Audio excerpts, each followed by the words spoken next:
Pessoal, estamos aqui para iniciar mais uma aula. A aula de hoje tem um tema: seguro.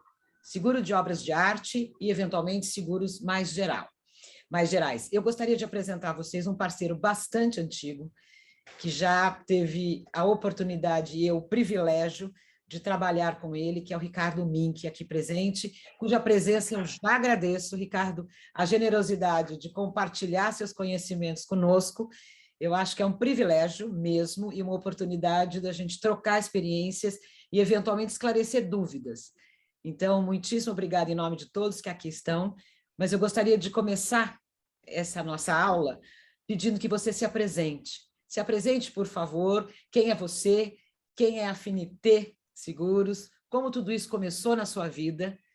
Então, eu gostaria que você desse um pouco esse seu olhar mais geral da sua trajetória. Por favor, muitíssimo obrigada. Legal, né, Helena? Obrigado aí pelo convite. Acho que é importante falar de seguro, né? Seguro é uma coisa que as pessoas acham que é um assunto chato, mas eu acho que é muito importante você ter uma noção. Eu comecei com seguro há 22 anos atrás. Trabalhava com meu irmão tem uma corretora de seguro estabelecida há muitos anos, ele me chamou para trabalhar com ele, só que ele atua num nicho específico, o seguro de automóvel, e lá atrás, então, eu decidi que não iria atuar nesse segmento e comecei a procurar novos seguros, novas oportunidades. O primeiro seguro que eu fiz diferente foi o seguro de obra de arte, né? E começamos lá atrás, foi em 2000, né? Foi quando teve aqueles 500 anos do Brasil. Naquela época, a Porto Seguro, uma seguradora que atua grande no massificado, resolveu investir no segmento e eles criaram uma apólice específica de obra de arte, né? Eu tinha uma cliente que me procurou numa certa reunião, tinha um seguro para fazer, que não achava ninguém, e fui atrás da Porto Seguro para saber o que era, o que acontecia. Deu sorte que, naquele momento, devido ao Brasil 500 anos, eles tinham aberto aquela carteira. Foi aí que eu tomei conhecimento, só que não durou muito. Depois de um ano, a seguradora percebeu que não era um nicho para eles, como eles vendem massificado, e eles resolveram encerrar as atividades, né, no segmento.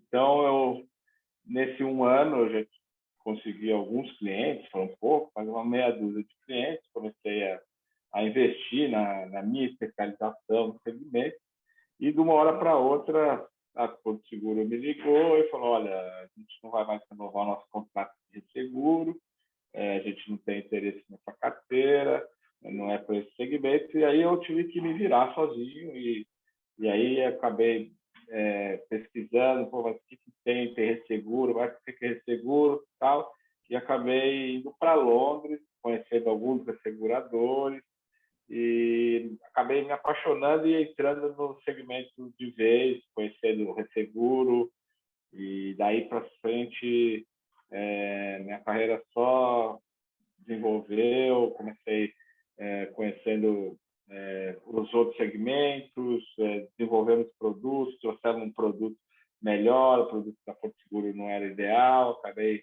conhecendo as cláusulas, né? Todo seguro ele é baseado em contrato entre as partes, né? Em Londres, acabei conhecendo apólices de seguros bem mais amplas, bem melhores, e acabei conhecendo seguradoras que estavam dispostas a investir e fazer produtos realmente bons. E daí para frente foi tudo correndo muito bem. Eu me lembro que nós começamos, né, a nos relacionar no mercado no momento em que você estava exatamente nessa investigação e nessa ampliação de conhecimentos em busca, né, de outras possibilidades, em busca de exemplos de melhor qualidade Mas eu me lembro também, e talvez as pessoas aqui não se lembrem, ou talvez não tenham esse conhecimento, que no momento em que você começou a trabalhar com seguros de obra de arte, nós tínhamos ainda no Brasil o Instituto de Resseguros do Brasil, o IRB. Então, eu gostaria um pouco que você explicasse da onde viemos e aonde chegamos, porque hoje nós não temos mais, nesta posição, esta empresa, essa instituição.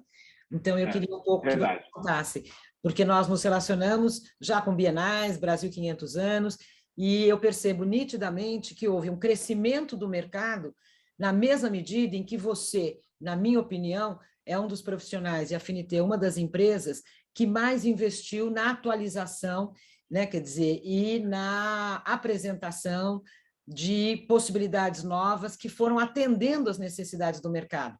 Porque, no fundo, o que eu acho que é importante é sempre os fornecedores de qualquer área estarem muito ligados e bebendo na fonte daquilo que o mercado tem como demanda, porque é um mercado que trabalha na prática e a gente vai enfrentando ao longo do tempo situações e desafios que precisam ser compartilhados e resolvidos coletivamente. Então, eu me lembro que na época que existiu o IRB, nós tínhamos uma situação e que, à medida em que não mais temos o IRB, a situação foi mudando. Então, eu queria só que você falasse um pouco, porque tem a ver um pouco com política pública e que a coisa foi mudando de uma certa maneira. Exatamente, bem lembrada, né? Eu tinha esquecido desse episódio da minha vida. O IRB... Você viu o que é? É bom ter muita idade e boa memória ainda. O IRB, na verdade, é o Instituto de Resseguro do Brasil, né? O resseguro é a matéria-prima da seguradora, né? Quando a gente fala em obra de arte, a gente fala de valores muito elevados, né? E o mercado no Brasil ele é pequeno, então existe uma regra no mercado, é que a seguradora só pode reter o risco de acordo com a quantidade de prêmio que ela arrecada, né? Essa é uma regra que se usa, mas o que quer dizer isso?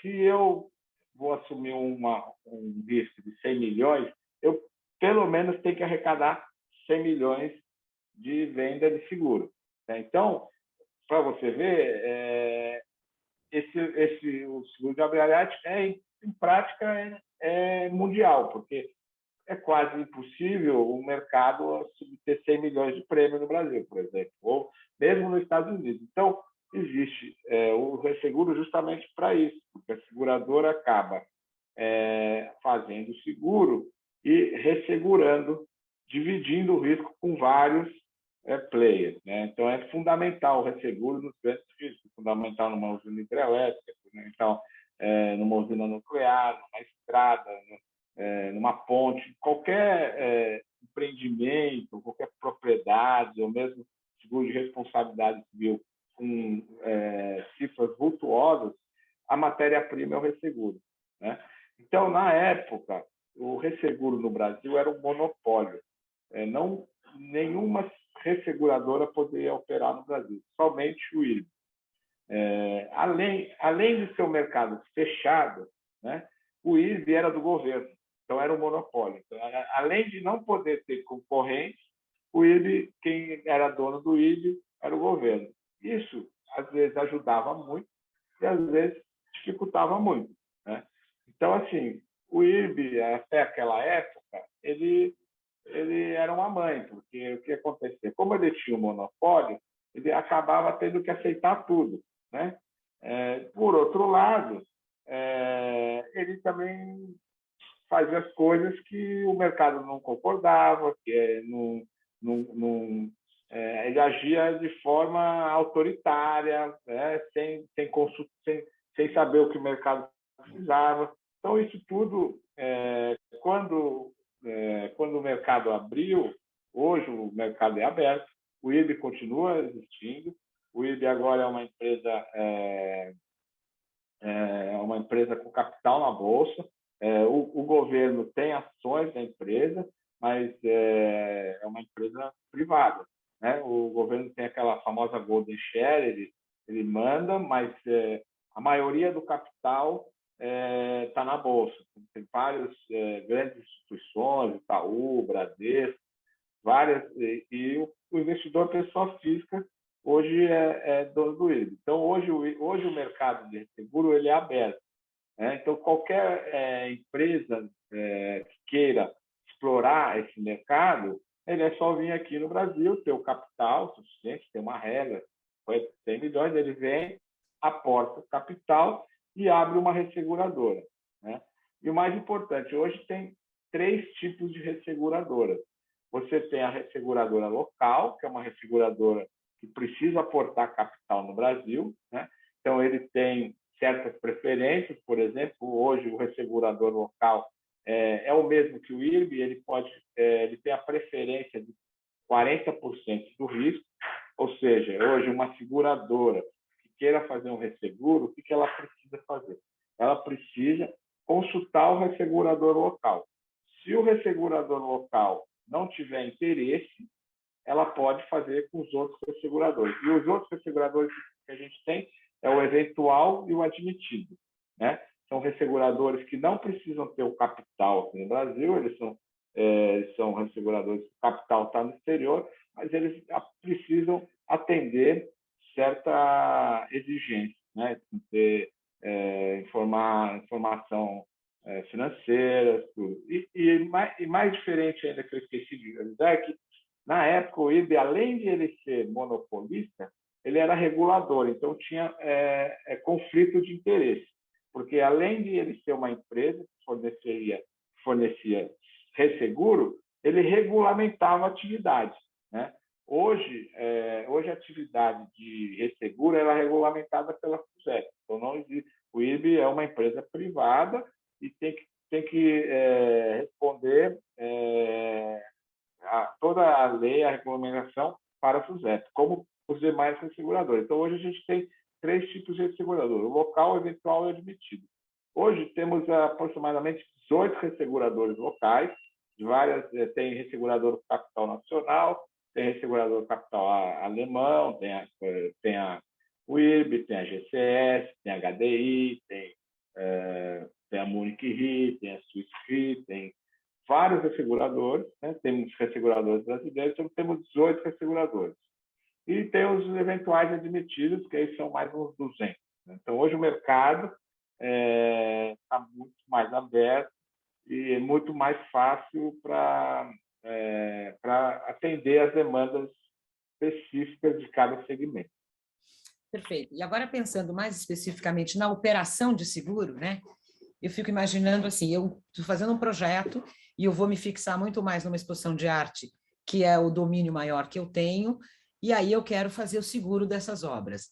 Então, eu entendo que qualquer pessoa que queira contratar um seguro se relaciona com uma corretora que se relaciona com uma seguradora, né? Quer dizer, então, do ponto de vista de dinâmica e de operação, não é o contratante que se relaciona diretamente com a seguradora. Esta relação precisa ser mediada pela corretora, que acaba fazendo um caminho do meio entre aquilo que se quer e aquilo que se obtém para que se possa fazer o seguro.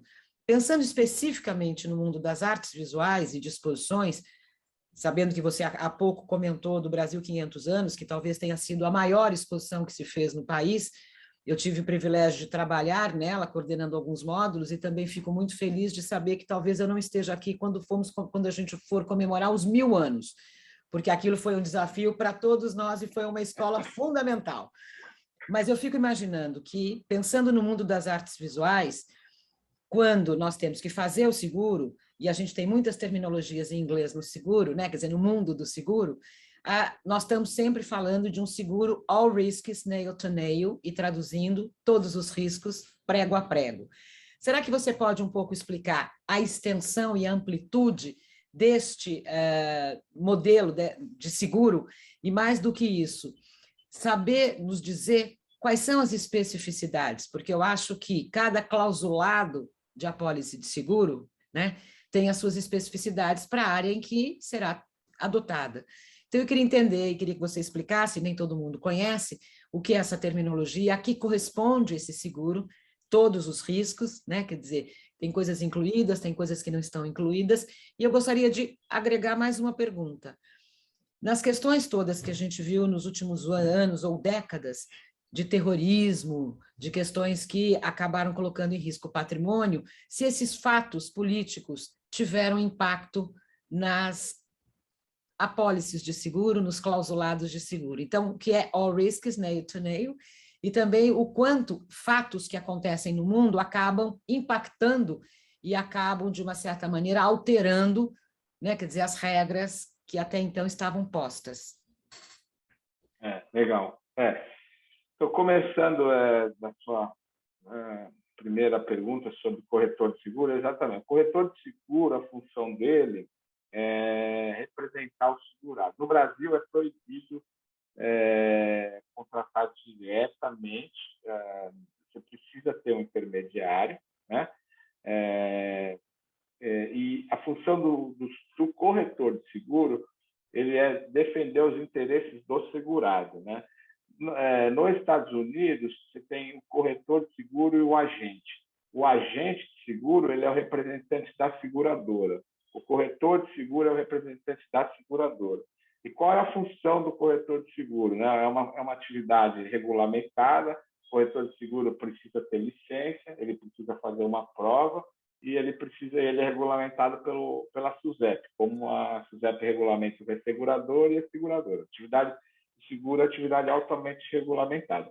Então, o corretor de seguro, qual é a função dele? É justamente traduzir o segurez para o segurado e negociar o que o segurado precisa com a seguradora. Então, a função dele é ir no mercado e fazer shopping around e buscar lá qual é a seguradora que vai dar o melhor custo, o melhor benefício, a melhor cobertura, com a mais abrangência, e explicar tudo isso de uma forma um pouco mais simples para o segurado, né? Então, voltando especificamente para o seguro de obra de arte, o termo all risks é um termo utilizado lá no exterior, mas assim é um termo que, exatamente, você falou, cobre todos os riscos. Existem dois tipos, basicamente, na apólice de property, né, que são apólices de propriedade, você está cobrindo uma propriedade específica, pode ser um carro, pode ser um avião, pode ser obra de arte, pode ser seu prédio, pode ser uma máquina, a gente chama de apólice de property. As apólices de property, elas têm dois tipos de apólice. Elas podem ser tanto all riscos ou riscos nomeados. Quando ela é risco nomeado, você fala assim, eu cubro incêndio, raio, explosão, alagamento, roubo, furto qualificado. Quando a apólice é ao risco, você não nomeia o risco. Você fala que ela cobre ao risco, só que você tem que se cuidar com os riscos excluídos. Porque como ela é ao risco, a seguradora, algumas coisas elas não cobrem, né? Por exemplo, na obra de arte. O que a seguradora não cobre? Vício intrínseco, né? Se a obra, por exemplo, se desfazer, a obra é muito velha, algumas seguradoras não cobrem umidade, temperatura, danos, mofo. Então, a cobertura é ao risco, mas você vai lá especificamente ver o que não cobre, né? Falando sobre risco político, o que acontece? Antigamente, existem alguns riscos que eles são catastróficos. Apesar de baixa frequência, eles são catastróficos. Então, eles têm que ser tratados isoladamente, como, por exemplo, o risco da pandemia. A pandemia, todas as apólices, elas excluíam a pandemia, porque é catastrófico, né? Porque se acontecer alguma coisa, vai acontecer com tudo. Então, uma dos riscos excluídos no seguro, por exemplo, é guerra. Guerra é excluído, porque é catastrófico. Se tiver uma guerra, então a gente precisa tratar esse seguro individualmente, no mercado específico, numa seguradora específica, que ela tenha o controle do acúmulo da exposição dela. Porque uma das características do seguro é a pulverização do risco, o mutualismo. Começa lá desde quando você começa a vender o seguro. Por que o seguro é bom? Porque ele trabalha com a lei dos grandes números. Como é calculado? Ou seja, várias pessoas contratam a mesma apólice para que, quando uma tiver um acidente, as demais pessoas pagarem para aquela, né? Então, por exemplo, voltando para a questão da guerra, né, a seguradora tem que controlar o acúmulo dela, né? Então, ela não pode fazer 1 trilhão de seguro de guerra dos Estados Unidos, porque se os Estados Unidos entrar em guerra, ela perde, ela vai falir, né? Então, alguns mercados são específicos. Terrorismo é um mercado específico, violência política é outro mercado específico. O que a gente tem percebido é a questão do risco, está aumentando muito o risco. A gente vê no mundo todo o risco de agitação popular, comoção civil. Hoje, com a questão da mobilização fácil pela internet, né? Hoje, com a questão do WhatsApp, com a questão de troca de e-mails, existem tendências claras de mobilização rapidamente, né? Então, esse tipo de risco é o que a gente chama de risco político, né? A gente viu recentemente no Chile, na Colômbia, na Venezuela nem se fala, mas na França, nos Estados Unidos, próprios Estados Unidos recentemente. Então, esse risco, as seguradoras de obra de arte já não estão querendo cobrir mais. Então, estamos tratando esse risco isoladamente. Então, é sempre bom, principalmente quando trabalha com coleções públicas, coleções importantes, verificar se a pólice está cobrindo ou não os riscos políticos, né? Agora, deixa eu te fazer uma pergunta. Caso se reconheça na leitura do clausulado da pólice de seguro, aquilo que está incluído e aquilo que está excluído, é possível a coleção pedir a inclusão de determinados, né, quer dizer, riscos que não estão cobertos, e isso tem um impacto, eu imagino, no valor do seguro, porque o risco aumenta. Mas é possível pedir ou tem coisas que não são absolutamente passíveis de solicitação? Não, praticamente tudo é possível, Ana Helena, tudo é possível. Assim, depende da situação. Por exemplo, você quer excluir dano por temperatura e umidade. Então, a gente vai analisar para onde vai estar indo essa obra. Essa obra está indo para o museu que tem controle de temperatura, umidade? Beleza, a gente pode retirar essa exclusão, né? Dar cobertura, né? Por exemplo, animais daninhos. O museu ou o local ele está sendo inspecionado, ele está tendo uma vigilância, ele está cuidando, então a gente pode eventualmente tirar essa exclusão. Outras, a gente tem que ir no mercado específico e comprar, né, a cobertura. Eu preciso de cobertura para a guerra. Tá bom, então eu preciso ir no mercado específico comprar. Eu preciso de cobertura para greve e comoção civil. A gente precisa ir lá no mercado especificamente e comprar. Mas, assim, a grande parte das coberturas, dependendo das circunstâncias, ela pode ser negociável, né? E a gente sabe, né? A gente, como corretor especializado, a gente sabe o que dá para fazer, o que não dá, quando dá e quando não dá, né? Talvez seja muito difícil você dar uma exclusão de temperatura e umidade para uma obra que esteja numa coleção, mas para uma obra que esteja num grande museu, que tenha um museólogo que controle a temperatura e a umidade, a gente não vê problema.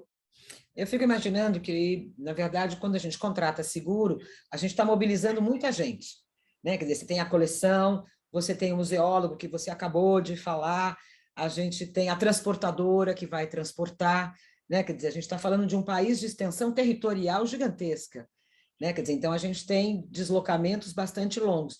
Eu queria entender qual é a relação do seguro com o transporte, sabendo que a gente tem all risks, mas nós temos um limite de riscos que são cobertos quando há problemas com as transportadoras. E mais uma pergunta: quando a gente fala em transporte, a gente está falando em transporte nacional rodoviário e transporte internacional aéreo, por exemplo, tudo isso está coberto? Sim, então, vamos lá. Então, no seguro de obra de arte, especificamente, a gente tem basicamente 3 tipos de apólice. A gente tem uma apólice chamada para exposição, a gente tem uma apólice para coleções e a gente tem uma apólice para galerias, né? Então, cada apólice tem a sua especificação para atender o risco daquela. Tem uma 4ª apólice que é museu, que ela mistura, na verdade é uma seção de coleção com uma seção de exposição, né? Então, assim, a gente considera 3 apólices. Então, quando você está falando em seguro para exposição, exposição, qual que é o maior risco que as seguradoras entendem? É o risco do manuseio das obras, né? É o risco do transporte das obras. Então, as seguradoras exigem que quem manuseia e quem trabalha com isso seja especializado, né? Muito diferente de transportar uma obra de arte que transportar uma carga em geral. Então, a seguradora ranqueia e faz uma seleção, né? Para saber qual é a qualidade dessa transportadora. Quem que vai manusear? A pessoa que está manuseando, ela tem, né? Você sabe mais que todo mundo, né? Está acostumado aí a selecionar seus parceiros. Então, você sabe que é importante, a seguradora dá muita importância para a qualidade da transportadora, né? Eu fico imaginando, só E te sim, e varia, né? eu acho que te interrompendo um pouco, porque eu fico imaginando, na minha posição de contratante de seguro, por exemplo, toda vez que eu tenho que fazer esta contratação, que eu tenho que ter um fornecedor, eu sei que a gente precisa mostrar para a corretora, que, portanto, vai mostrar à seguradora, que a operação que está sendo montada é a mais segura possível, e que vai desde a qualificação, claro, da mão de obra de todos os profissionais que vão colocar as mãos nessas obras, da mesma maneira em que a gente tem que dizer que a instituição ou o espaço que vai receber essas obras tem condições, né, quer dizer, de atender às necessidades para garantir a integridade física dessas obras, né, quer dizer, que no fundo é isso. E aí a gente tem uma série de documentos, a gente tem Facility Report do museu, que vai colocar, né, quer dizer, publicamente, vai colocar de maneira bastante oficial, quais são as questões ligadas à segurança, à arquitetura, à operação, para que a seguradora também fique tranquila de que ela está assegurando algo que, se acontecer alguma coisa, era algo que não estava, né, quer dizer, programado e não alguma coisa que inevitavelmente aconteceria. Então, eu acho que isso é super importante, porque é uma relação profissional do mercado com a corretora e com a seguradora e vice-versa. E um jogo muito aberto, né? Quer dizer, de bastante sinceridade. Porque não adianta você não estar com as condições e você disfarçar, né? Quer dizer, a ausência de condições, porque no momento em que algo acontecer, essas coisas vão aparecer. Porque não é assim, eu segurei, agora aconteceu alguma coisa, me dá um checão aí. Não, não existe. Aliás, não existe mais cheque, mas não será nenhum PIX.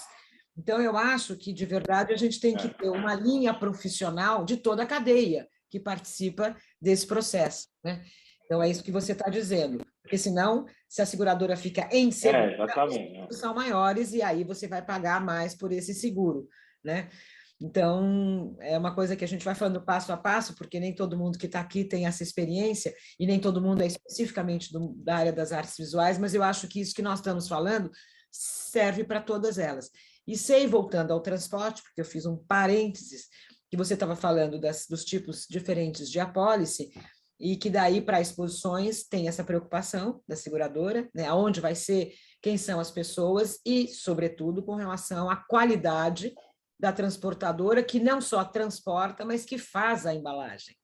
Então, a qualidade da embalagem da obra, a qualidade da mão de obra que vai colocar essa obra dentro da embalagem, a qualidade, né, quer dizer, da operação de deslocamento do caminhão, é climatizado, não é climatizado, tem rampa hidráulica, não tem rampa hidráulica, mas, de todo modo, eu sei que há uma diferença de coisas que podem acontecer envolvendo a transportadora, algumas são cobertas e está tudo certo, e outras não são cobertas, ou a seguradora paga, mas a responsabilidade final é da transportadora. Você pode falar um pouquinho sobre isso? Que é o seguro obrigatório de transporte, tem aí uma série de qualidades e de características. É o que você falou, né? Todo mundo nessa cadeia precisa ser profissional, né? Desde a seguradora até o corretor, né? Hoje, não adianta o corretor não ter conhecimento das cláusulas, né? Que está vendendo. O seguro é um contrato entre as partes. Então, o que está escrito lá é o que vale, né? Não adianta. Se você tiver, na hora que tiver um sinistro, não adianta. Antigamente falava assim, meu corretor resolve. Hoje não tem isso, né? Hoje é uma coisa regulamentada, nem pode, né? Porque se está escrito lá que não pode pagar, que está excluído, A seguradora não pode pagar, porque tem lei de lavagem de dinheiro, tem coisa. Então, tem que se prestar atenção muito no contrato que você está assinando com a seguradora, né? Então, isso é fundamental que você tenha um corretor que esteja lendo lá e sabendo o que o que você está assinando, é um contrato que você está assinando. Então, assim, qualquer apólice seguro, ela prevê uma coisa que é uma palavrãozinha que chama subrogação. O que quer dizer isso, né? Subrogação quer dizer o seguinte, que a seguradora, ela vai pagar, se tiver um sinistro, ela vai pagar o sinistro. A partir do momento que ela pagou o sinistro, que ela pagou o dano, ela se subroga do direito de acionar quem causou o dano, né? Ou seja, ela pode, eu tenho meu carro, vou dar um exemplo simples, eu estou com o meu carro lá, eu tenho seguro, o cara foi lá e bateu no meu carro. Eu vou falar para a minha seguradora, olha, o cara bateu no meu carro, mas eu quero acionar meu seguro. A seguradora vai lá e vai pagar meu carro. Quando ela pagar meu carro, automaticamente ela recebe o direito de ir atrás, isso é automático, de quem causou o dano ao meu carro, né? Então, ela vai lá, vai acionar na justiça, ó, Matheus tem que pagar isso. Então, é a mesma coisa isso, não só no transporte, mas tudo que envolve a obra de arte, o negócio da obra de arte. Então, assim, se é uma obra de arte, está no museu, aquele museu pega fogo e a obra de arte danifica, vamos supor que, por exemplo, vou dar um exemplo, meu seguro, eu tenho um seguro e vou emprestar minha obra para o museu. Eu vou falar para o museu, olha, eu não quero que você faça seguro porque eu tenho o meu seguro. Se eu deixar a obra de arte lá pegar fogo no museu, o que a seguradora vai fazer? Ela vai me pagar, tranquilo, e ela vai acionar quem foi o causador do dano. E, de fato, quem estava em poder e custódia do bem é responsável. Isso não existe, não existe isso no Brasil. Se você pegou esse bem, você está com ele, você tem que agir como se fosse seu. E você tem que criar as condições de segurança para ele, né? Então, é isso que acontece. Quando você dá uma obra para ser transportada para a transportadora, a seguradora se torna responsável por aquele transporte, né? Mas o que é comum no mercado justamente por todos esses cuidados que tem, a gente conhece as transportadoras, e a seguradora dá uma cláusula que chama subrogação, mas que, na verdade, chama DDR, Direito de Dispensa de Regresso, ou cláusula de abdicação da subrogação. A seguradora fala o seguinte, olha, transportadora, eu sei que você é boa, que você faz tudo, então eu não vou acionar você. Ela faz uma cláusula dizendo, eu, seguradora, abdico do direito de regressar contra você, transportadora. Não vou acionar você. Não vou acionar você. Isso é uma faculdade da seguradora, querer ou não, né? A princípio, de praxe, ela sempre tem a cláusula de subrogação, mas ela é uma faculdade dela de poder falar, olha, eu não vou subrogar você por tal motivo. De fato, no segmento de obra de arte, a gente faz isso justamente para viabilizar as exposições, né? Porque são montantes muito altos, e se a transportadora tiver que se responsabilizar por aquela carga, ela vai ter que fazer o seguro daquela carga. Para ela fazer o seguro daquela carga, vai custar uma fortuna, porque vai ter o segundo seguro, né? Então, a gente é uma maneira de viabilizar as exposições e os transportes de obras de arte. Porém, existe um seguro que ele é obrigatório, né? Alguns seguros são obrigatórios tem o Decreto-Lei 73, que quando instituiu em 1973, que instituiu a SUSEP, eles definiram alguns tipos de seguros que são obrigatórios. O seguro ele só pode ser obrigatório se for uma Constituição Federal. Alguns, por exemplo, municípios, alguns estados, eles tentam legislar sobre seguro, só que eles não podem. Se algum município, se algum estado criar uma lei que obriga seguro, isso não não vai colar, porque vai ser inválido. É uma lei que a lei para criar seguro obrigatório é uma lei federal, tem que ser federal. Então, existe uma lei federal que obriga todo o transporte rodoviário que ele tenha o seguro de transporte rodoviário, né? Só que é um seguro que a gente chama que é um risco nomeado, né? E as coberturas são restritas aos acidentes com os veículos transportadores, ou seja, se o veículo que estiver transportando a carga sofrer um acidente e danificar a carga, aí sim ele vai precisar ter o seguro. É um seguro chamado de responsabilidade civil do transportador rodoviário de carga. Então, toda a carga que é transportada por rodovia é obrigatório ter esse seguro, né? Como isso é obrigatório, nenhuma seguradora pode isentar alguma empresa de contratar um seguro obrigatório. Então, por isso que geralmente as cartas de DDR, de dispensa de direito de regresso, falam: olha, eu abdico o direito meu de regresso contra a transportadora XPTO, porém, não restringe-se apenas aos riscos que não são obrigatórios por lei, né?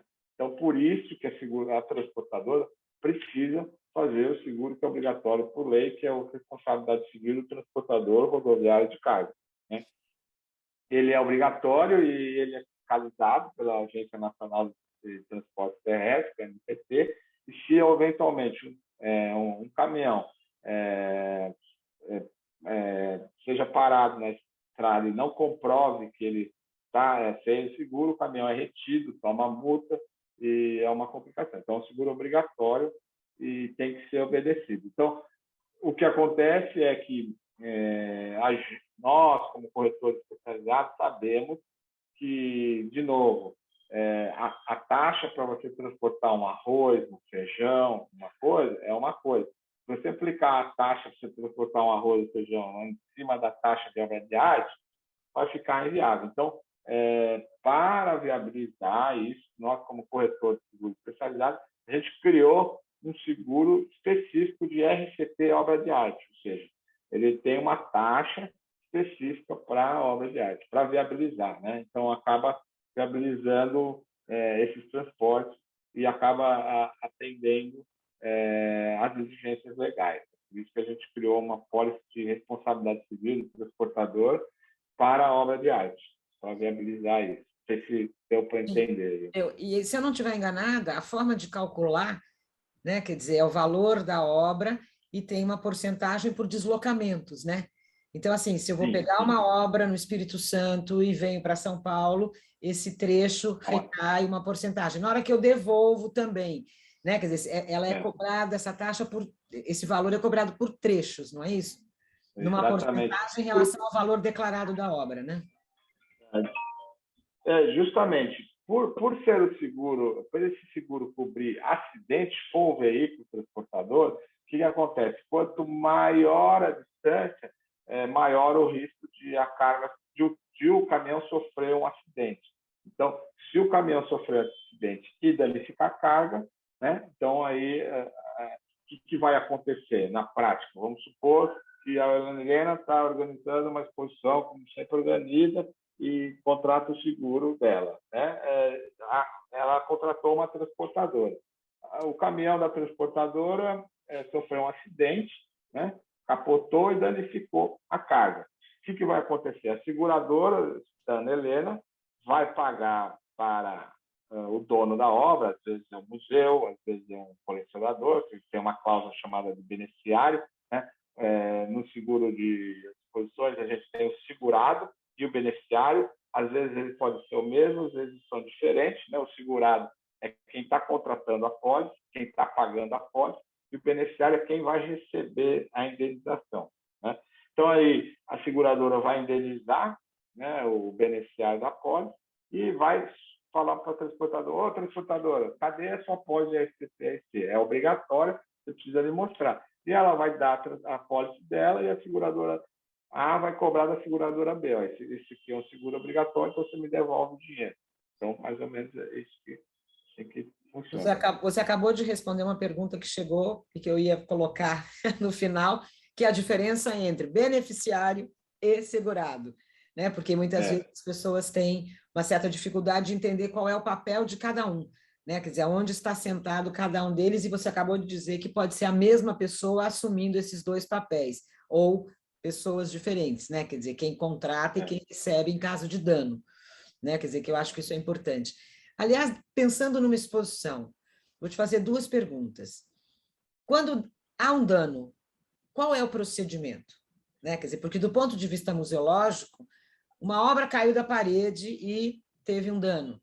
Para nós, a primeira coisa é chamar a conservadora ou a museóloga responsável para que ela faça um laudo do que foi que aconteceu e o que causou naquela obra, mas muitas vezes não é algo que aconteça exatamente no espaço expositivo, mas aparece um risco na obra, né? Quer dizer, eu entendo que uma das interfaces mais importantes no caso de exposição de obras de arte é justamente com a área da conservação, porque nessa hora, pelo que eu entendo, nós temos que provar que quando da retirada da obra na coleção, aquele dano não existia ou já existia, né? Quer dizer, então a gente tem o laudo técnico, que é justamente aquilo que vai apontar no momento do primeiro segundo de deslocamento, no momento em que se faz a embalagem, se faz um laudo técnico para dizer, olha, o estado físico da obra é esse, fotografa-se tudo, porque em caso de dano dali para frente é preciso saber se é um dano novo que precisa acionar o seguro ou se não é um dano novo, a coisa já é pré-existente, portanto não faz sentido. Então, eu acho que a gente tem várias interfaces, mas você logo no começo me falou uma coisa que às vezes são riscos não cobertos, que são problemas intrínsecos, né? Então, se a gente pensar na produção contemporânea de arte, a gente tem as mais diversas linguagens, os materiais mais diversos, a gente tem obras que são efêmeras, a gente tem obras que vão sofrer alterações do seu estado físico naturalmente.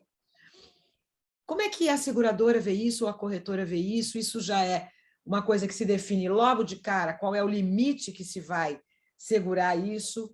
Né? Quer dizer, essa é a primeira pergunta. E nós temos muitas obras, sobretudo nas grandes exposições, como bienais, como trienais, que são obras que nós chamamos de obras comissionadas. São obras que são instalações, que são especialmente criadas para aquele lugar, para aquela exposição, que não tem exatamente um valor de mercado, porque elas, ao final da exposição, elas serão desmontadas e desfeitas, né? Quer dizer, como é que normalmente essas coisas são lidadas pela seguradora? Quer dizer, aquela obra que vai se deteriorar ou vai se alterar do ponto de vista físico por natureza, pelos materiais que foram usados, e essa segunda questão, que são obras efêmeras, e muitas vezes efêmeras em espaço público, portanto, tem a relação com o público, que sempre, de uma certa maneira, potencializa eventuais riscos. Como é que a seguradora vê essa produção contemporânea que saiu do cubo branco, que saiu, né, quer dizer, das linguagens tradicionais e hoje tem uma infinidade de linguagens e de possibilidades? Tocou num ponto que é bem complexo mesmo, né? Isso vai variar, tem que ser analisado, se a obra se deteriora com o tempo, provavelmente a seguradora não vai querer cobrir, né, a deterioração, talvez ela vai excluir alguns tipos de exclusão. Eu vou cobrir roubo, mas, poxa, se a obra, não sei, a obra, tem obras de comida, de chocolate, de chocolate, né? Então, sei, é complexo, né? E assim, o que eu vejo que assim também é complexo, a obra contemporânea de artistas é com o direito autoral. Eu acho que isso é muito complexo, porque a gente já teve algumas situações onde existiu dano, era possível de restauração, porém o artista se negou a restaurar a obra, né? Ou seja, aí a seguradora precisa tomar muito cuidado, porque a seguradora pode até sofrer um processo de dano moral, né? Porque dependendo das circunstâncias, né? A gente tem situações que de fato é importante obedecer, né? No caso, por exemplo, de uma estrutura de mármore esculpida numa peça única, né? Foi até que você lembra, né? A gente teve uma situação dessa lá na Bienal do Mercosul, né? Não, acho que a obra estava indo para... Se foi na Bienal, não lembro, mas estava indo para a exposição do Brasil na França. No Brasil. Acho que ela participou da Bienal, E a obra era esculpida num bloco único. Ela caiu da plataforma da transportadora, danificou. Existia a possibilidade de restauro, né? Ou seja, poderia ser colado, só que o artista estava vivo e se negou a restaurar. Ele falou: se você restaurar essa obra, eu vou deserdar a autoria, não vai ser mais minha, né? E aí a seguradora teve que indenizar a obra, perda total, né? E pegar os cacos e vender a obra como caco de mármore, né? Então isso é importante. Não só essa, como teve outras obras similares onde o artista, por algum motivo, se negou a restaurar. Então, quando o artista está vivo, é complexo, bem complexo. E quando, às vezes, é um artista que tem fundações, que tem instituição, que cuida da obra, é sempre importante consultar, né, a fundação, consultar o pessoal para ver como que vai ser tratado aquela restauração. E o mais importante também tem a obra de arte que, assim, a depreciação da obra, né? Na verdade, esse é o ponto. É o gatilho, né? Porque muitas seguradoras operam no mercado e não cobram a depreciação. E, na verdade, o que é o mais custoso é a depreciação da obra de arte. Porque o restauro ele pode ser custoso, né? A gente teve um restauro recentemente de uma obra que teve para Nova York, que teve que pagar transporte, era caro, navio, tudo bem. Mas, assim, custou caro? Custou 2 milhões de restauro. Mas a obra valia 20. Né? E se você aplica uma depreciação de 50% de uma obra que vale 20, são 10 milhões de depreciação. Então, às vezes, o restauro é pequeno. Se uma obra, uma tela pura, pode ser que você paga lá de restauro R$1.000, R$2.000, R$3.000. Só que a tela já não é mais a mesma. Ela tem um remendo e ela vai perder o valor. Então, é muito importante verificar nas apólices se tem a questão da depreciação. E é onde que dá maior problema no sinistro, porque não é uma matemática, não é, né? Então, é uma negociação entre as partes, né? Por isso que tem nas cláusulas tem uma cláusula de chama de arbitragem, onde tais situações o dono da obra vai indicar um perito, a seguradora vai indicar outro perito, esses dois peritos vão fazer uma avaliação da perda, vão chegar no valor, esses dois peritos têm que, em comum acordo, chegar no valor. Se não tiver, se eles não chegar, vão ter que contratar um segundo, terceiro perito para fazer os empates e verificar, né? Graças a Deus, até hoje a gente não teve tal situação, a gente sempre conseguiu chegar no acordo, mas é onde que a gente tem o maior problema, justamente na questão da depreciação da obra. Agora, deixa eu te perguntar uma coisa. A gente pode ter um problema de restauro, que há uma depreciação da obra, mas, no limite, na pior situação, a gente pode ter perda total, né? Quer dizer, quando há a perda total, como é que é o procedimento? Porque a obra foi assegurada por um valor, e o valor é sempre dado pelo proprietário da obra, né? Quer dizer, não é pelo produtor, não é pela instituição, é pelo proprietário, e respeita-se esse valor, né? Quer dizer, nós não temos nem expertise para dizer não é esse valor, porque tem muita coisa que acaba sendo levada em consideração no momento de você definir o valor. Valor simbólico, valor de mercado, valor, né, afetivo, tem muita coisa. Nesse momento, quando há uma perda total do bem cultural, do bem artístico, é preciso levantar no mercado valores, né? Quer dizer, correspondentes ou similares. Como é que funciona isso? Ou paga-se, está contratado e está descrito, né? Quer dizer, no certificado de seguro?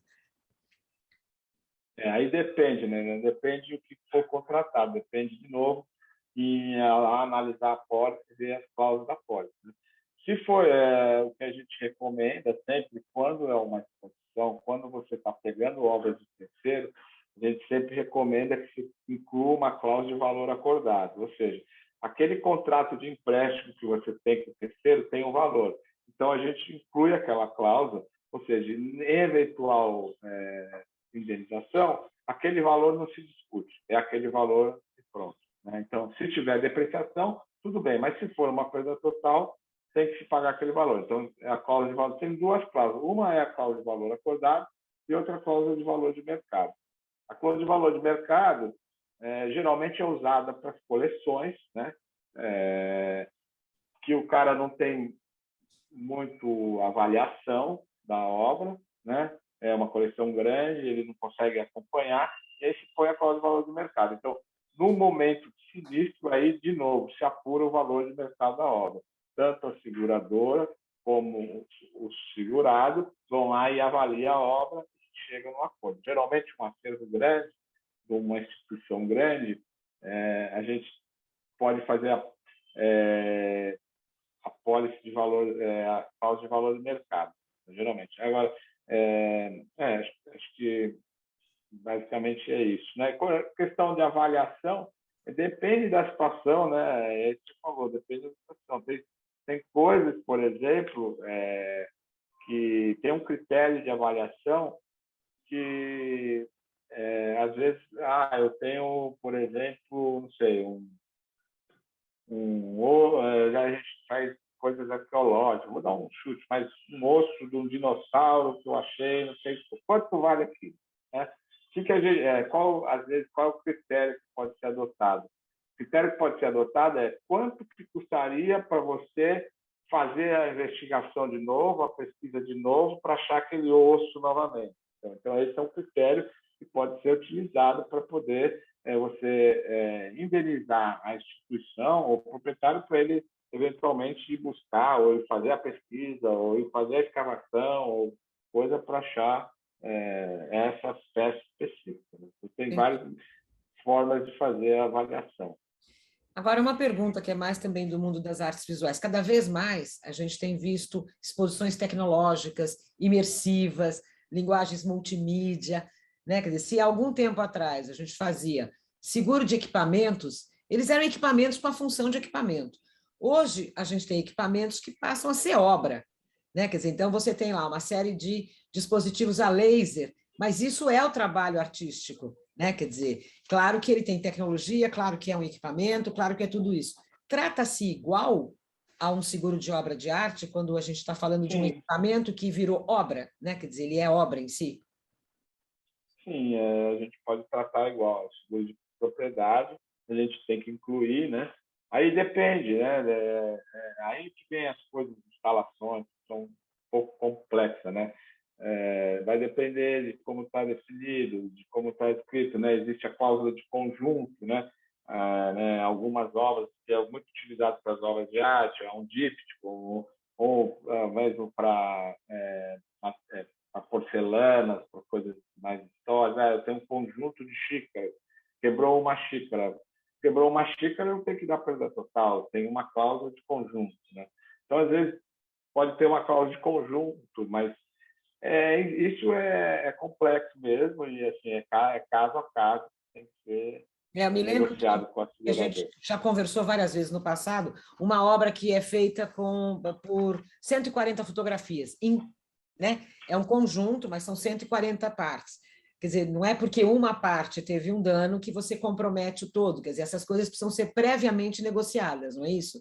Quer dizer, porque senão, de fato, essas coisas não fazem sentido.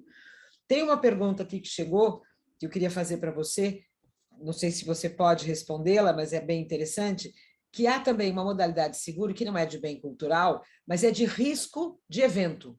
Quer dizer, alguma coisa aconteceu, aquele evento não pôde acontecer, aquela exposição não pôde acontecer. Existe esse tipo de seguro e como é que ele funciona? Sim, existe. Esse seguro é muito utilizado no mundo todo, no Brasil ainda é pouco utilizado, né? mas como você vê aí a questão da pandemia que tivemos, né, foi o principal mercado que foi mais atingido de seguro, foi o seguro que a gente chama de contingência de cancelamento. São seguros que cobrem eventual cancelamento de um evento, de uma atividade, pode ser uma exposição, pode ser um show, pode ser um teatro, pode ser um cinema. Então, a gente está se recuperando, né? Hoje estima-se aí, depois desse turbilhão todo, foram perdidos mais de 8 bilhões de dólares no mercado seguro com esse tipo de seguro. Mas no Brasil não sofreu muito, justamente porque no Brasil a cultura é muito pequena da contratação desse seguro, né? Então, no Brasil a gente talvez teve 20 indenizações com limites pequenos. Ainda existe uma dificuldade do brasileiro entender esse tipo de seguro, mas eu acho que está mudando. Agora, além desse seguro de cancelamento, é muito importante quem faz evento público ter um seguro de responsabilidade civil para o público, né? Porque, de novo, quem faz um evento público, ele precisa garantir a segurança das pessoas que estão lá, né? Essa é uma das principais razões e aí existe um seguro que pode eventualmente indenizar a pessoa que sofreu algum dano, né, durante a contratação de uma exposição, né? A pessoa pode ter escorregado, caído, pode ter interagido com uma obra, ela pode ter um ataque cardíaco e não tem primeiros socorros. Então, você, como organizador de um espaço público, você precisa fornecer segurança para as pessoas. Isso é uma responsabilidade, né, do organizador. E não só, né, Ricardo, para os visitantes, mas que você cubra também todos os profissionais que estarão, né, quer dizer, em atividade. Exatamente. Então, no caso de uma exposição, a equipe de montagem, a equipe de cenotecnia, os eletricistas, quer dizer, você acaba fazendo um seguro que cobre todos os riscos de quem está trabalhando ou usufruindo daquele projeto. Tem uma outra pergunta aqui, que eu não sei se para você é fácil responder, mas é também interessante, é algo que eu já perguntei para você no passado, mas não sou eu que vou responder. A diferença entre furto e roubo de uma obra de arte. Existem algumas seguradoras que excluem furto simples, né? Porque, quando você fala furto, aí ele pode ser furto simples ou furto qualificado, né? Isso eu vou deixar um pouco para os advogados, mas algumas seguradoras, elas excluem o furto simples, ou seja, furto simples você deixou seu celular aqui e quando você voltou não estava mais lá, desapareceu, sumiu, né? Então é muito comum essas exclusões. A gente, quando a gente procura retirar essa exclusão para todos os nossos clientes, né? Dependendo do cliente, né? Por exemplo, clientes como a Ana Helena, que a gente conhece, que é parceiro nosso, que a gente sabe que que trabalha com equipe, né, qualificada, que tem segurança, que tem tudo. A gente, por exemplo, a Ana Helena, nas apólices dela não tem exclusão de furto simples, mas algumas outras apólices têm exclusão de furto simples. Não, até porque você tem que ter certeza de que a situação toda foi armada de tal sorte a não ter esse tipo de risco, né? Porque senão você acaba tendo um risco maior. Normalmente, quer dizer, o que a gente tem de documento que a gente envia para a coleção é o certificado de seguro. Isso garante, até porque todo certificado de seguro traz o número da apólice, né? Mas a gente tem coleções que pedem a apólice também, não é? Quer dizer, para além de ter, eles pedem a apólice. Essa questão de apólice ela é bem complexa, porque aí envolve, quando você contrata, de novo, para baratear a situação e para ter custo eficiente, a gente contrata uma apólice única para toda a coleção, né?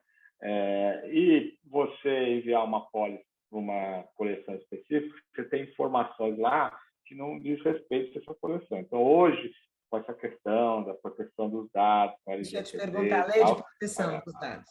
A gente não recomenda que se divide a apólice com ninguém, né? Mas você pode ter uma apólice específica daquela coleção? Você pode criar uma apólice específica E também, geralmente, o que a gente faz é enviar um certificado junto com as condições da pólice, né? E aí assinado. Então, assim, no dia a dia, geralmente se emite um certificado individual, só para testando, papapá. Mas, quando são obras mais caras, quando são...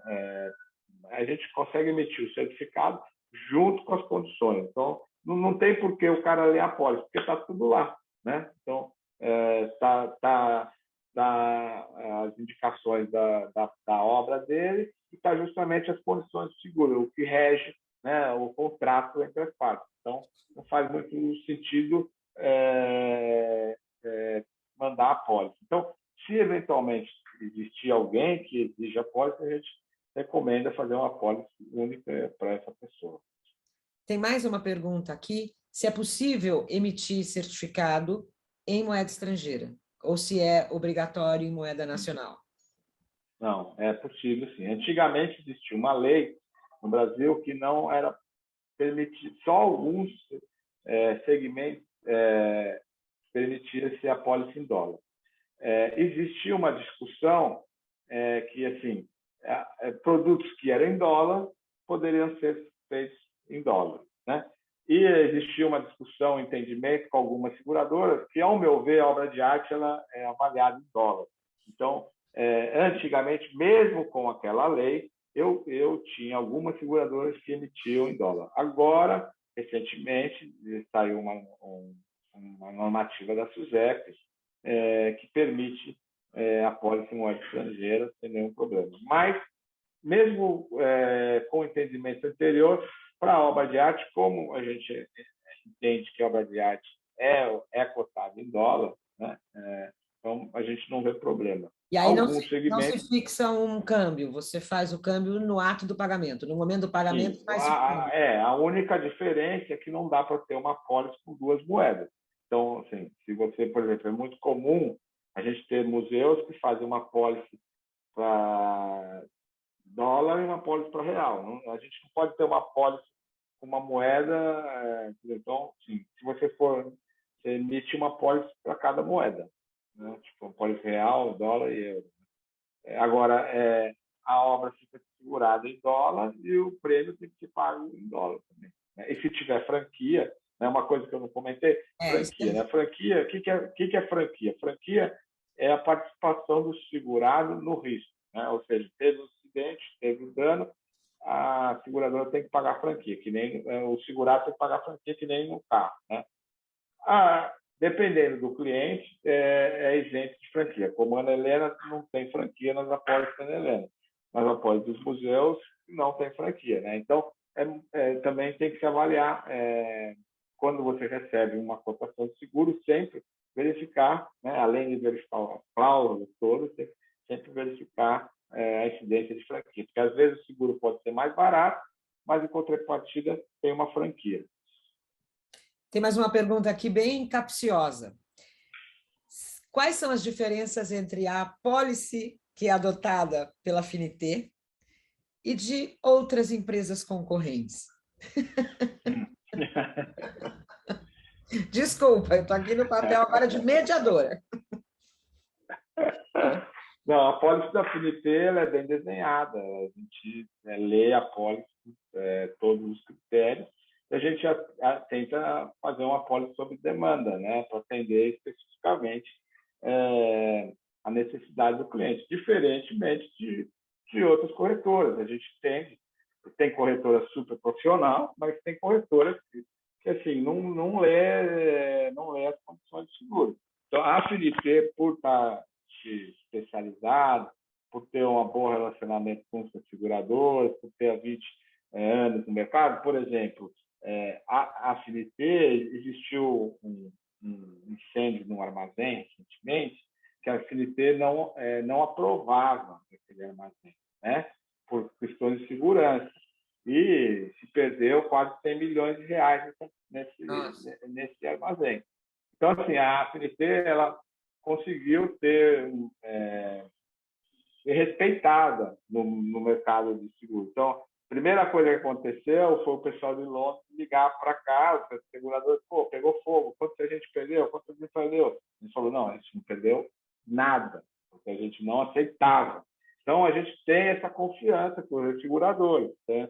De poder falar, olha, isso aqui, esse cara merece, vamos dar essa cláusula, vamos dar furto simples, vamos dar desaparecimento inexplicável, vamos dar cobertura para água, vamos dar cobertura para temperatura. Então, dependendo da situação, a gente consegue negociar. Então, é mais fácil para a gente, né, por ter essa experiência, por ter adquirido essa experiência e por ter também um volume grande de clientes nesse segmento, né? Então, a gente consegue efetivamente ter condições muito mais vantajosas que qualquer outro corretor. Não, e é uma área que está crescendo, né? É um mercado que cresce. Claro que a pandemia nos pegou a todos, né? Quer dizer, e muita coisa, de uma certa maneira, acabou sendo cancelada, acabou não acontecendo, mas a gente percebe que ao longo do tempo, e esperemos que cada vez mais, a gente volte a uma situação mais normal. Tem uma pergunta aqui engraçada, se você quiser responder, se você tem algum caso pitoresco para contar da sua experiência profissional, sem citar nomes, é claro, pela proteção de dados. Tivemos vários. Com esse negócio de LGPD, hoje não podemos falar muita coisa. A gente tem que usar, sei lá, metáforas. Mas, assim, a gente teve várias situações.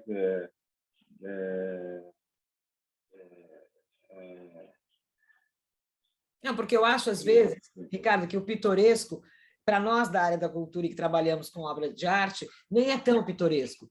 Mas eu fico tentando fazer um paralelo, por exemplo, com o transporte internacional, quando a gente importa temporariamente uma obra e ela tem que ser conferida no aeroporto, e aí abre-se a embalagem e o fiscal diz, mas isso não é arte. Né? Por exemplo, é um fato pitoresco. Ele fala, mas isso não é arte. Você fala, não, isso é arte. E aí você fica numa discussão infindável, porque ele não consegue a compreensão de que hoje a gente está falando de um sem número de possibilidades materiais e composições. Então, eu já tive problema, por exemplo, com importação temporária de gravetos, importação temporária de pedras, de terra, né? Quer dizer, então, assim, às vezes o pitoresco é um pouco dia a dia quando você pensa no mercado artístico, no mercado cultural, não tem jeito, né? Quer dizer, então não é um pitoresco no sentido, colocar numa situação tal, mas é perceber que, no fundo, a gente tem uma diversidade tão grande, né? Quer dizer, que, no fim, a gente está permanentemente se formando e formando os outros, né? Quer dizer, é um aprendizado e uma troca de experiências permanente, né? Quer dizer, eu tenho 40 anos de profissão, um pouquinho mais, e acho que aprendo, tenho certeza, aprendo todos os dias, né? Quer dizer, eu acho que tem situações novas que o próprio mercado vai trazendo, a alteração, né? Quer dizer, de processos, etc. e tal. Então, é muito mais nesse sentido, quer dizer, se tem situações que no passado eram impensáveis e que hoje são. E pensando nisso, lembrei de comentar uma coisa com você, para você me dizer se faz sentido. Quando a gente tem uma obra que é comissionada, que é feita para um determinado espaço, então imagine que ela é feita com 100 pares de tênis, né? Então, assim, você compra 100 pares de tênis, né, pela indicação do artista, e você monta essa obra. Quando acaba a obra, acabou, né? Quer dizer, porque ela tem um sentido naquele momento que ela tem, né, quer dizer, esse tratamento. Então, você pode, de repente, um dia chegar lá e estão faltando 5 tênis, 10 pares de tênis, alguma coisa do gênero. E aí, normalmente, o que eu faço, e esse é um exemplo bizarro, mas dá para pensar em outros, eu faço um seguro pela reposição do material, e não por um valor de mercado, porque, de fato, não tem. Né? Porque a gente tem algumas instalações que são isso, você vai compondo, tem isso, tem aquilo, tem vidro, tem madeira, tem aquilo, você tem um valor que você produziu aquela obra. Né? Então, você sabe quanto ela está custando. E no momento em que há um dano, que há alguma coisa, você vai ter que, no limite, refazê-la. Então, acaba se adotando, muitas vezes, no mercado, o valor de refação, e não um valor que possivelmente teria no mercado. Faz sentido isso? Faz total sentido. É isso mesmo. Eu acho que é essa linha mesmo. É muito quando você pensa, por exemplo, em cópia de exposição. É uma fotografia que vem nitidamente, né, quer dizer, identificada como cópia de exposição. Então, ela não é uma obra que vai entrar no mercado. E tem mais uma questão que eu acho que é fundamental, é que quando acontece isso, por exemplo, a gente sempre negocia com o autor ou com o colecionador, ou normalmente é com o autor, que ao final a cópia de exposição é destruída, para que ela não vá para o mercado. né? Quer dizer, para que ela não mude de categoria. Então, eu acho que são várias questões que acabam esbarrando, não só na questão de seguro, mas em outras questões, né? Então, a gente tem que tomar muito cuidado. Deixa eu ver se tem mais alguma pergunta, porque estão me colocando aqui na frente. Acho que é um pouco isso. Uma pergunta que eu acho que é mais técnica. O certificado é algo que sai rapidamente, mas a apólice não, é isso? A princípio, sim, o certificado deve ser feito rapidamente e a apólice, pela legislação, a seguradora tem 15 dias para emitir, mas hoje com essa digitalização, hoje as seguradoras estão muito rápidas. Né? Mas Hoje, mesmo que demore um pouco mais, você tem já um número, que é o que vai constar do certificado de seguro. sim, sim, sim.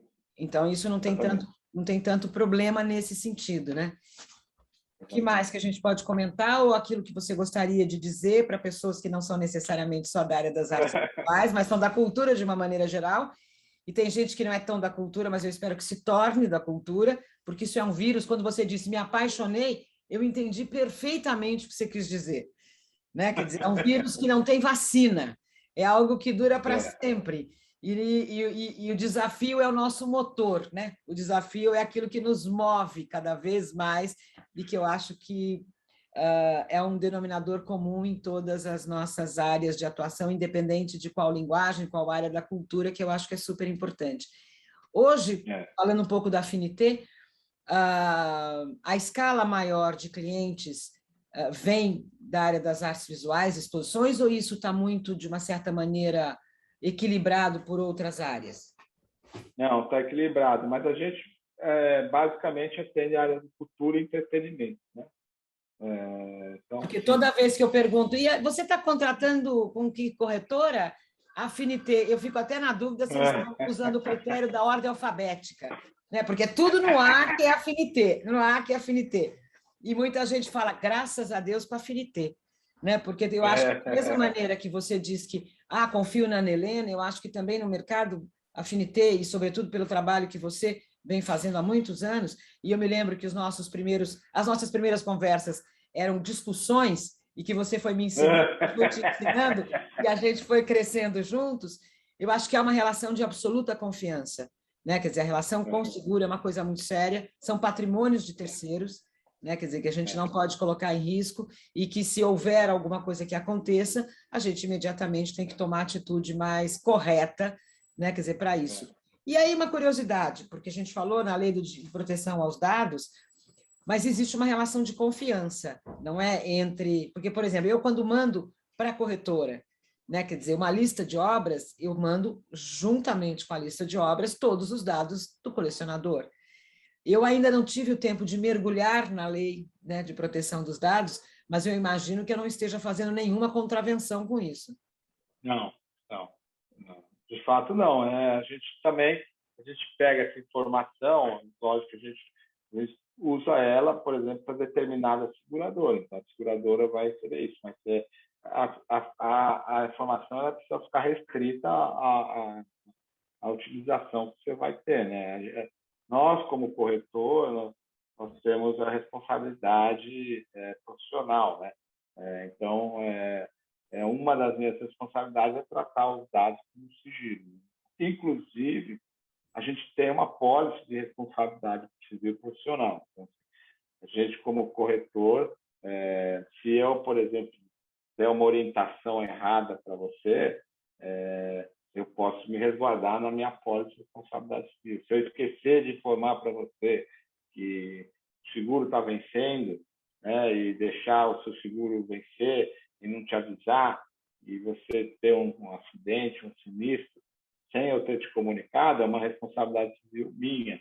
Né? Então, eu posso, eventualmente, me resguardar pela minha pólice, né, de responsabilidade civil profissional. Mas, assim, eu acho que hoje, por exemplo, a gente já teve momentos da nossa vida, a gente começou com o seguro de obra de arte, teve momentos que a gente só trabalhava com obra de arte, 100% obra de arte. Hoje está muito balanceado. A gente tem a obra de arte perdeu pouco espaço recentemente. A gente tem crescido muito na área de produção audiovisual, né? Hoje, e quando você hoje fala produção de audiovisual, é o quê? A produção como um todo? O que significa hoje, seguro da produção audiovisual? fazer seguro do seriado, né? Tá. Do filme, do longa-metragem, do documentário, né? Hoje a gente é muito especializado nisso, né? Foi também a obra de arte que nos levou a isso, né? Nos levou a Londres, nos levou a seguro, que nos levou, olha, pô, nós temos esse negócio aqui que ninguém faz, que está um problema e um procura. Então a gente hoje especializou muito, né? Hoje qualquer filme que você faz, você tem uma guerra de streaming, né? Hoje nós temos aí Warner, Amazon, você vê aí Netflix, Globoplay, Google Play, Amazon Play, e assim, conteúdo, todo mundo em busca de conteúdo.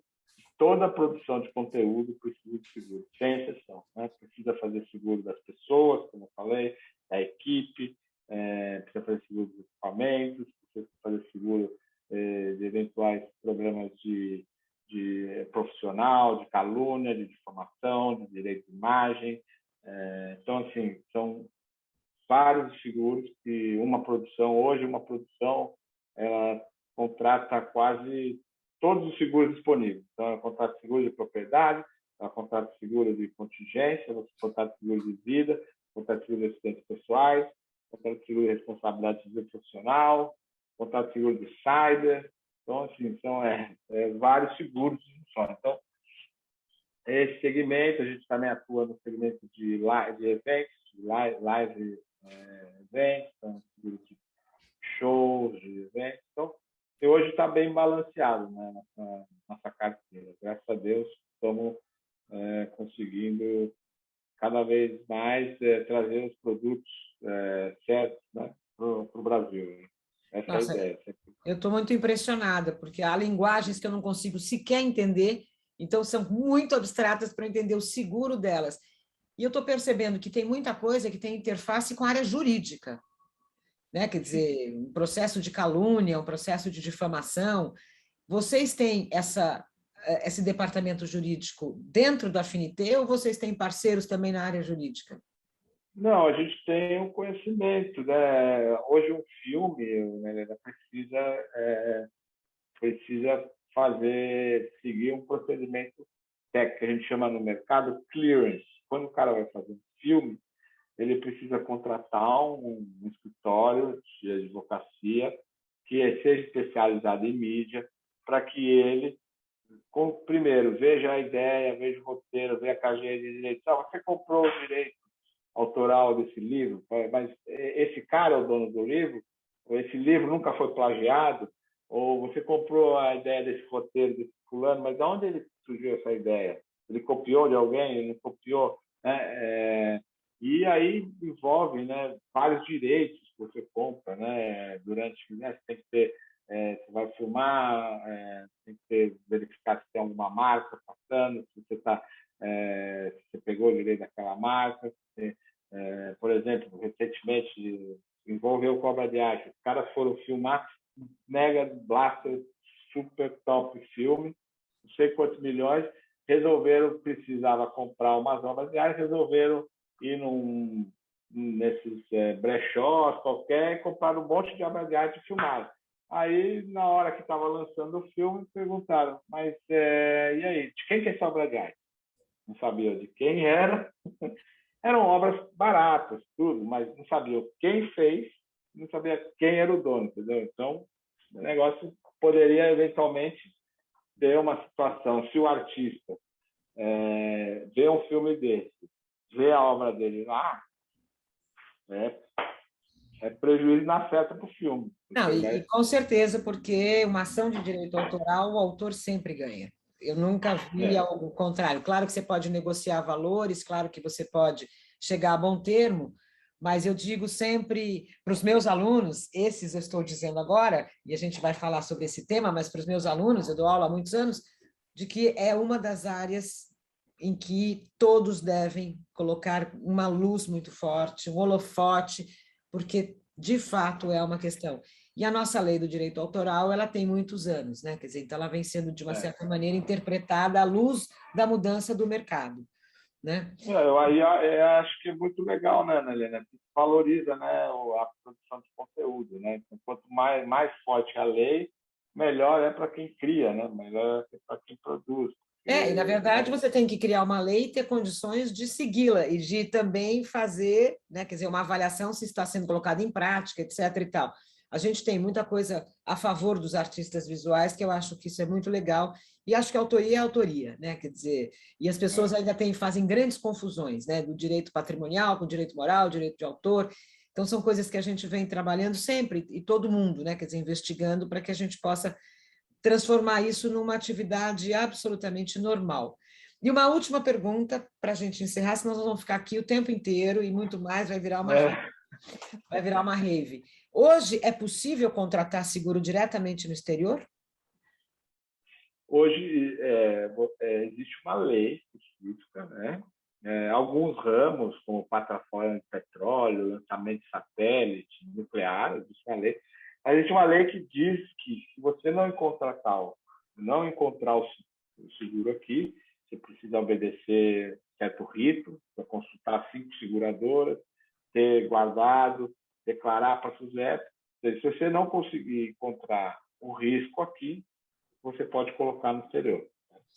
E quando uma coleção estrangeira que está emprestando obras para o Brasil exigir que seja a seguradora dela, que já é a seguradora da coleção e faria uma extensão dessa apólice, é possível ou também tem que se fazer outro procedimento?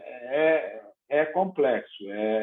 Acho que existe um risco muito grande aí para o produtor da exposição, porque quando